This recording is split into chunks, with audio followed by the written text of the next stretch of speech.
3 मार्च को पश्चिम बंगाल के मिदनापुर जिले में भारतीय जनता पार्टी की एक जनसभा थी। शुभेंद्र अधिकारी कई नेताओं के साथ वहां मौजूद थे। तभी टीएमसी के एक पूर्व नेता ने मंच पर ही उठक बैठक लगानी शुरू कर दी। उन्होंने जनता से माफी मांगी।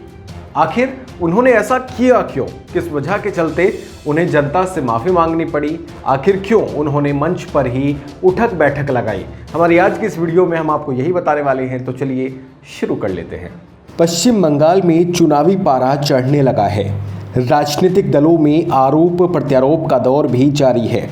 सियासी मंच पर अजीबोगरीब चीजें हो रही हैं। इसी सिलसिले में तृणमूल कांग्रेस के ब्लॉक स्तर के नेता सुशांता पाल का एक वीडियो सामने आया है।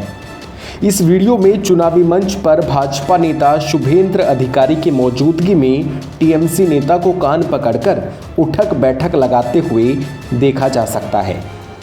पाल ने जनसभा में आए लोगों को संबोधित करते हुए कहा कि टीएमसी का सदस्य होने से उनके ऊपर जो पाप चढ़ा है उससे उठक बैठक लगाकर ही वो मुक्त होना चाहते हैं। मिदनापुर जिले के कार्यक्रम को संबोधित करते हुए पाल ने कहा कि वो एक समय भाजपा के नेता हुआ करते थे, लेकिन लेफ्ट की सरकार को सत्ता से बेदखल करने के लिए साल 2005 में टीएमसी में शामिल हो गए। उन्होंने कहा कि अब खुद को दंडित करते हुए अपने पापों के लिए मैं आप सब से क्षमा मांगता हूं। टीएमसी नेता ने जब ये बातें कहीं, उस समय मंच पर टीएमसी छोड़कर भाजपा में शामिल हुए शुभेंद्र अधिकारी और पार्टी के अन्य नेता मौजूद थे। इसके बाद पाल ने अपने दोनों कान पकड़कर मंच पर ही उठक बैठक लगानी शुरू कर दी, जिसे देखकर मंच पर मौजूद लोगों ने ठहाके लगाए। सूत्रों के मुताबिक अगले 2 दिनों में भाजपा और टीएमसी दोनों अपने अपने उम्मीदवारों की सूची जारी कर सकते हैं। मुख्यमंत्री ममता बनर्जी इस बार नंदीग्राम से चुनाव लड़ने वाली हैं। चर्चा है कि भाजपा इस सीट पर ममता के सामने शुभेंद्र अधिकारी को अपना उम्मीदवार बना सकती है। आपको बता दें कि पश्चिम बंगाल में विधानसभा की 294 सीटों के लिए 8 चरणों में मतदान होने हैं।